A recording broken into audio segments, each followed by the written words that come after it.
Kamusta mga kapong Pinoy? Surprise! Excited na akong imbitahin kayong lahat na manood sa mga laban ko sa Mubadala Abu Dhabi Open mula ng January 31 hanggang February 7. Sama-sama natin dalhin ang ating mga kaibigan at mga kapamilya at magkita-kita tayo doon. Kagulat World. Kinulat ang buong mundo ng tennis nang lumabas ang isang special invitation mula sa ating pambato na si Alexandra Alex Eala. Sa isang video clip na mabilis na kumalat sa social media, malinaw at malakas ang mensahe ng ating tennis sensation. Siya ay magbabalik sa Mubadala Abu Dhabi February 31st hanggang February 7th, 2026. Hindi lang ito basta tournament invitation. Ito ay isang panawagan para sa Filipino pride sa gitna ng Middle East. Isang imbitasyon para sa libu-libong mga kabayan nating OFWs na nandoon at ang mensahe ay loud and clear. Handa siyang makipagsabayan sa mga pinakamahusay na manlalaro sa mundo at kailangan niya ang suporta ng ating lahi. Bakit ito naging usap-usapan? Dahil ang Abu Dhabi Open ay hindi lang basta ordinaryong laro. Ito ay pagtitipon ng mga elite players sa WTA. At ang pagkakapili kay Alex para bumalik dito ay patunay na ang kanyang pangalan ay may bigat na sa international stage. Isipin niyo, sa gitna ng Desert City, muling iwagayway ang watawat ng Pilipinas. Ang what-if scenario na marami ay nagkatotoo na ang isang Filipina ay kayang maging main attraction sa isang prestiyosong tournament sa UAE. Ang video ni Alex ay puno ng ngiti at kumpiyansa. Isang senyales na ang kanyang laro ay mas matalas at ang kanyang determinasyon ay mas matibay kaysa dati. Ngayon, ang buong Middle East ay nag-aabang. Sa bawat sigaw ng mga fans, lalong umiikting ang tensyon at excitement. Ito na ang pagkakataon ng mga Pinoy sa Abu Dhabi, Dubai at mga karatigpok na makita ang future of Philippine tennis sa malapitan. Ano nga ba ang mga preparasyong ginagawa ni Alex para sa malaking comeback na ito? At bakit ang tournament na ito ang itinuturing na isa sa pinakamahalagang hakbang niya para sa taong 2020? Halina't panoorin ang mensaheng nagpatalon sa puso ng bawat Pilipino at alamin kung bakit si Alex Eala ang ating pambato na hindi dapat palampasin sa Mubadala Abu Dhabi Open. Hindi na lang basta pangalan sa Pilipinas, si Alexandra Alex Eala. Siya ay naging isang pandaigdigang brand na ng husay at determinasyon.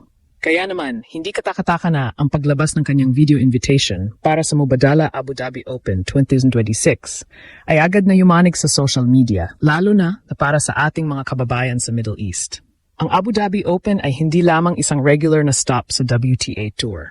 Ito ay isa sa mga pinaka-prestiyosong tournament sa rehiyon, kung saan ang mga creme de la creme o ang mga pinakamahuhusay na tennis players sa mundo ay nagtitipon-tipon. Ang makitang muli ang ating pambato sa listahan ng mga kalahok mula January 31st hanggang February 7th ay isang malaking karangalan na ginulat ang buong Middle East. Sa kanyang video message, isang mas mature at mas kumpiyansadong Alex Eala ang ating nasaksihan. Ang mensahe niya ay loud and clear. Handa na siyang muling makipagbakbakan sa ilalim ng mainit na araw ng Abu Dhabi. Pero bakit nga ba ganito na lang ang excitement ng mga tao? Simple lang. Ang Middle East, partikular na ang United Arab Emirates, ay tahanan ng daan-daang libong mga Pilipino. Para sa ating mga OFWs, si Alex Eala ay hindi lang isang atleta. Siya ay simbolo ng kanilang sariling pakikipagsapalaran sa ibang bansa.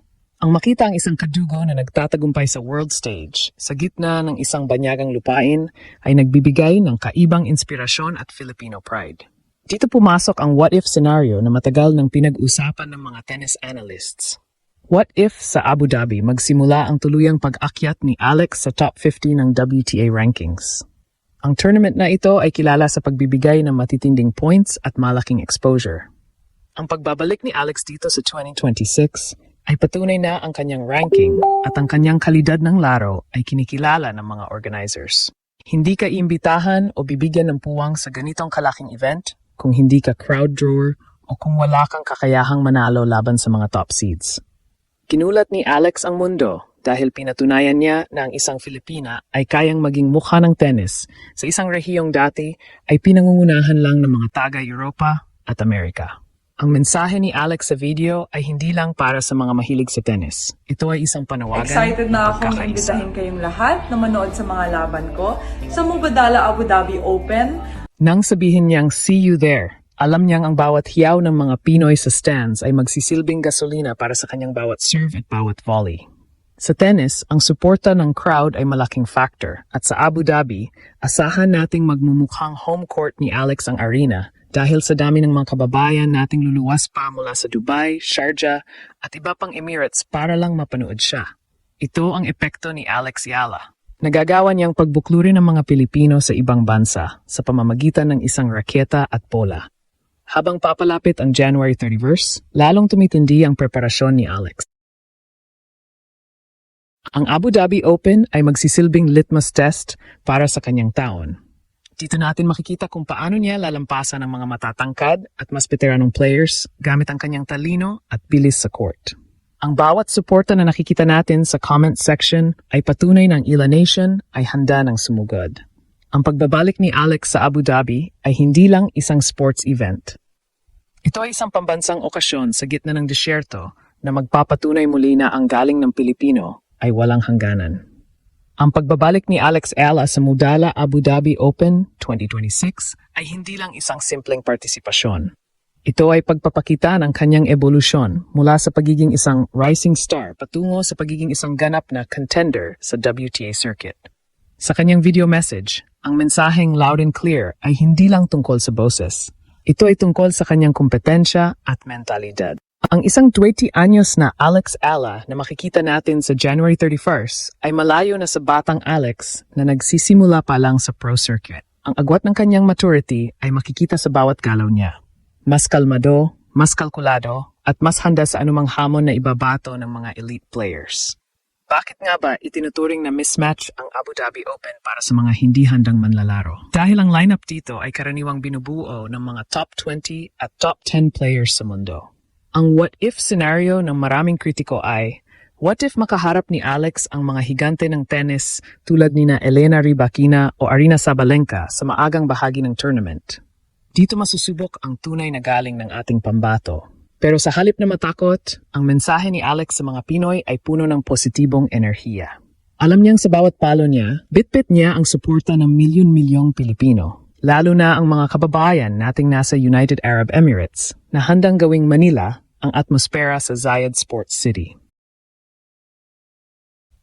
Ang loud and clear na mensahe ni Alex ay isa ring babala sa kanyang mga magiging kalaban. Hindi siya pupunta sa Abu Dhabi para lang maging participant. Pupunta siya doon para manalo at kumuha ng mahahalagang ranking points.